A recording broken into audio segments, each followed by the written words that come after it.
Te bendiga al Santo de Israel desde su santa y preciosa morada. Extienda su cetro de equidad y de justicia hacia ti y te conceda ser justificado delante de él, te asuelva de toda condenación, de toda imputación de cargos de delitos, te haga libre de toda prisión y te le lleve en sus maravillosas y preciosas alturas. Estamos en el libro de Hechos de los Apóstoles. En el capítulo 20 vamos a leer a partir del versículo 17. La palabra de Dios dice así: enviando pues desde Mileto a Éfeso, hizo llamar a los ancianos de la iglesia. Cuando vinieron a él les dijo: vosotros sabéis cómo me he comportado entre vosotros todo el tiempo, desde el primer día que entré en Asia, sirviendo al Señor con toda humildad y con muchas lágrimas, y pruebas que eh, me han venido por las acechanzas de los judíos. Y cómo nada que fuese útil he rehuido de anunciaros y enseñaros públicamente y por las casas, testificando a judíos y a gentiles acerca del arrepentimiento para con Dios y de la fe en nuestro Señor Jesucristo. Ahora, he aquí ligado yo en espíritu, voy a Jerusalén, sin saber lo que allá me ha de acontecer, salvo que el Espíritu Santo por todas las ciudades me da testimonio, diciendo que me esperan prisiones y tribulaciones. Pero de ninguna cosa hago caso, ni estimo preciosa mi vida para mí mismo, con tal de que acabe mi carrera con gozo y el ministerio que recibí del Señor Jesús para dar testimonio del Evangelio de la gracia de Dios. Que Dios bendiga su santa y preciosa palabra.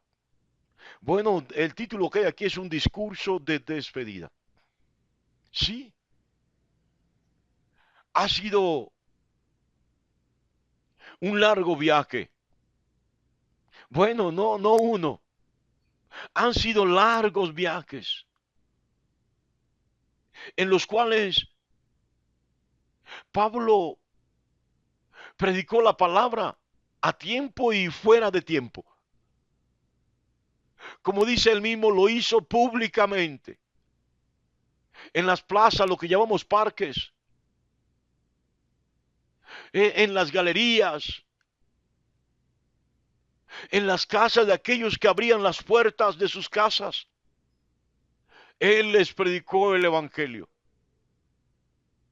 El Evangelio de la gracia, el Evangelio de la salvación, el Evangelio de la resurrección, el Evangelio de la vida eterna, el Evangelio del arrepentimiento para con Dios. Sí, Él lo predicó una y otra vez. Y no fue fácil. No fue sentado desde un escritorio grabando un audio como lo hago yo hoy. No fue ante cámara de televisión como lo han hecho otros. No fue por las redes sociales. Fue to face, cara a cara, con la gente, confrontando y enfrentándose a los sacerdotes de los diferentes dioses, demonios, ídolos que existían en aquella época y que todavía existen. Se enfrentó con los sacerdotes de Afrodita, se enfrentó con los sacerdotes de Diana, se enfrentó con los sacerdotes de los dioses del Olimpo, de los dioses griegos. Sí, y en muchas ocasiones fue perseguido. Óigalo bien, acusado, falsamente azotado. Sí, le dieron latigazos. Muchas veces le lloró al Señor. Muchas veces se preguntó por qué tanto dolor, tanto sufrimiento, tanto maltrato, tanta persecución. Y en muchos de esos momentos, el silencio de Dios fue su consuelo. Dios no le decía nada, simplemente lo abrazaba. Como quien dice, tienes que seguir adelante. Es que no ha sido fácil tener esta libertad que tenemos hoy para predicar el mensaje. Martín Lutero tuvo que refugiarse y esconderse en Wittenberg, en el castillo de Wittenberg, para que la iglesia católica no lo matara. Zwingliu hizo lo propio en Suiza. Juan Calvino en Francia también hizo lo propio. Wycliffe, y antes de ello Jerónimo, Juan Hus, que fueron llevados a la hoguera, fueron quemados vivos por predicar el mensaje del evangelio. Podía contarles de muchos que padecieron, de muchos que entregaron sus vidas, como Esteban, primer mártir de la iglesia. Podría contarles hoy cómo murió cada uno de los santos apóstoles de Jesucristo para que hoy tengamos esa libertad. Todos ellos fueron masacrados, torturados por el evangelio, para que hoy se atrevan de manera impune a vivir una fe frágil, una fe sincrética, una revoltura de lo que es la fe en Cristo Jesús con el paganismo del mundo. Pablo, el apóstol que no fue de los 12, sabe, me atrevo a decir que padeció más que los 12. Muchas noches de llanto, muchas noches de derramar lágrimas, pero sus lágrimas no le llevaron a la depresión, sus lágrimas no le debilitaron, sus lágrimas simplemente las secaba y seguía adelante. Si tenía que volver a derramar lágrimas la noche siguiente o en la tarde del día siguiente o al despertar el alba, lo haría, pero no cesaría de predicar el mensaje, no cesaría de predicar el evangelio de Jesucristo. Eso es cuando realmente se ha creído en Jesús. Cuando se le ha conocido, ya no podemos guardar, callar más. Tenemos que hacer como Pablo, como Jeremías, el profeta, Jeremías el profeta. Sí, recibió el mensaje de Dios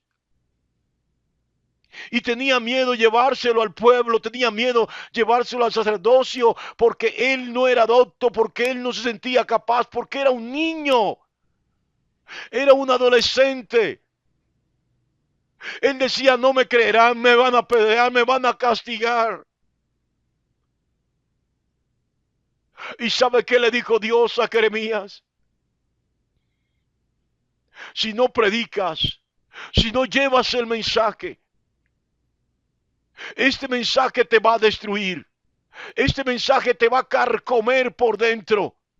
Por eso el mismo Jeremías dice, yo tengo que gritar, tengo que vomitar, tengo que soltar todo esto que llevo dentro, porque esto es un fuego interno que me está quemando. Cuando se ha conocido a Jesús, cuando se conoce su palabra, cuando se camina con él, hay un fuego, una llama interna, que si no se predica, eso nos consume por dentro. Óigalo bien. Yo no sé si está entendiendo en esta mañana. Pero Pablo no se rehusó. A pesar de las persecuciones, de los padecimientos, de los maltratos, a pesar de lo que él espera, porque todavía no ha terminado, se está despidiendo simplemente de los hermanos de todo ese territorio. Pero no hay garantía de que las cosas irán mejor.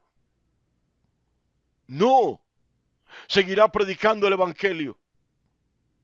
con sufrimiento, con persecución, con prisión, con cadenas. Sí, así de sencillo. Pablo ha hecho la tarea en ese territorio. La pregunta que tengo que hacerte en esta mañana, ¿has hecho la tarea en tu casa? ¿Has hecho la tarea en tu comunidad, en tu vecindario? ¿Has hecho la tarea en tu lugar de trabajo? ¿Has hecho la tarea en tu círculo social, en tu círculo de amistad? ¿La has hecho? Qué tremendo esto. Porque luego de haber hecho todo lo que hizo Pablo, cualquiera diría, bueno, ya voy a disfrutar, voy a recoger, voy a cegar, voy a vivir de lo que he sembrado, de lo que he trabajado, me puedo jubilar ya. Pero no, Pablo es consciente. Ahora aquí voy ligado en espíritu a Jerusalén, sin saber lo que me ha de acontecer, pero voy para allá. Pablo no tenía que ir a predicar a Jerusalén. Jerusalén tenía a los apóstoles de Jesús que estaban predicando allá. ¿Sabe? Y Pablo habló con el Espíritu Santo. Y el Espíritu Santo le dijo, bueno, por donde vas a ir, vas a tener más tribulaciones y vas a ser encarcelado. Bueno, ¿quién que le digan que va a ser encarcelado? Que va a ir a la cárcel por predicar el mensaje de Jesús, por ser creyente. Yéndose a un lugar, no escapa, no huye. Mantiene la distancia de ese lugar, no camina hacia allá. Bueno, es que los servidores de Jesús, los seguidores de Cristo, los que realmente le conocieron, los que le conocen, estamos locos. Como dice el mismo Pablo, es que la cruz es locura. Esto es pasión, esto hierve por dentro, esto nos mueve. Nos hace hacer cosas que nadie en sus cabales haría. Nos hace caminar como nadie caminaría, obrar y hablar como nadie lo haría. Es que esto es una pasión desbordante, esto es locura. La gente no puede entenderlo, la gente no puede comprenderlo. El hombre del mundo no comprende, no discierne. Dice Juan, no discierne estas cosas. Bueno, lo dijo Jesús en el Evangelio según San Juan. Pero Pablo dice, de ninguna cosa hago caso. ¿Sabe? Ya no estimo preciosa mi vida. Para él era muy sencillo decir esto. Porque él fue quien dijo, ya no vivo yo, ya no hago lo que yo quiero. Ya no vivo para mí. Ya no vivo yo, más Cristo vive en mí. Y lo que ahora vivo en la carne, lo vivo en la fe del Hijo de Dios. Ya no dependo de mí para nada. El control de mi vida lo tiene Jesús. Por eso Pablo dice, pero de ninguna cosa hago caso ni estimo preciosa mi vida para mí mismo, con tal que acabe mi carrera con gozo. Qué maravilloso esto. Hay una meta. ¿Sabe? Pablo había hecho muchos males. Cuando se llamó Saulo mató a muchos cristianos. Los persiguió, los encarceló, los torturó, los latigueó. Como ya lo dije antes, asesinó a muchos. La Biblia dice que el que lleva al arrepentimiento a otro, le serán borrados multitudes de pecados. Pablo tenía toneladas de pecado que pesaban sobre él y tenía una carrera impresionante. La meta de él realmente era borrar todos esos pecados. Era ganar almas para Cristo, almas para el reino. De tal manera que le fueran borrados todos esos pecados, todas esas cosas malas que había hecho. Y sin lugar a dudas, morir en Cristo Jesús para ser resucitado en la primera resurrección, como le aclarará en algún momento a la iglesia de Tesalónica y también a la iglesia de Corintios y a los romanos. Óigalo bien. Pero ninguna cosa hago caso, ni estimo preciosa mi vida para mí mismo, con tal que acabe mi carrera con gozo. Había una meta.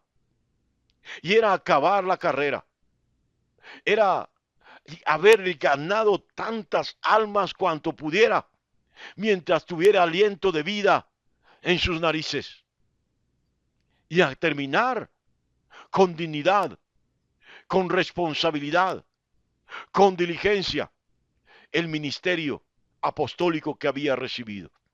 Bueno, qué importante esto porque muchos están en las iglesias.